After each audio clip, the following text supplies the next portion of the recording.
Hi, I'm Excoundrel and welcome to the Vainglory Unified Live Championships. I'm here with the legendary Dom Sacco doing an interview for the British Esports Association and obviously...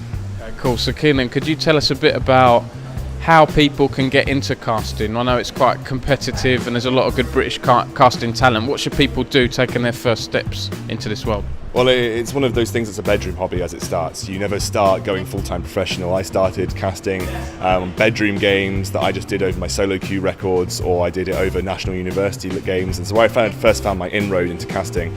Went to the likes of these volunteer organisations like National University Esports League, who have plenty of opportunities for casters that want to get their foot in the door, start doing kind of semi-professional level games, really high level stuff, and then you kind of do it on a freelance or free basis, which is, to be honest, where everything starts with casting. And eventually, once you get your name out there, you build a profile, you build a brand, you can eventually step into the world of casting, and it generally comes through recommendations by trying to put yourself out there, post on YouTube, post on social media. What skills do you think people should have, prospective casters and desk hosts?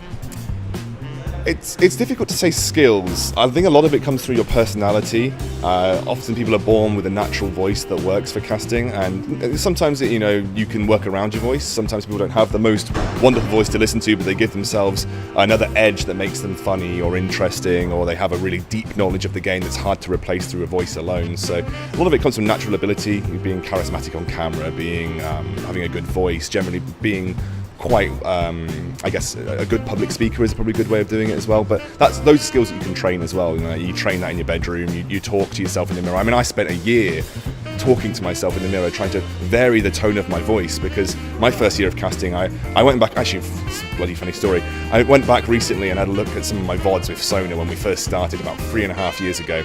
And I was awful. Like, I actually just listened to myself. Ceirnan would do this really sporadic hype moment. It wasn't quite as refined and polished as it is now. And I would come off it and go, yeah, that was a really good niddly spear right there, Ceirnan. And I was like, how did I actually ever cast like that? Like, I just realised that I got natural growth through varying tone in my voice, varying my pitch, trying to make myself more exciting, because it's a big change from when you first start casting. You think you can just talk normally, but a lot of it is a lot about voice control and sort of putting emphasis on the moments that count. So. And I guess lastly, Ceirnan, you're doing content creation stuff now as well, right? So how do you balance that with casting, and do you recommend prospective casters in the future to do that?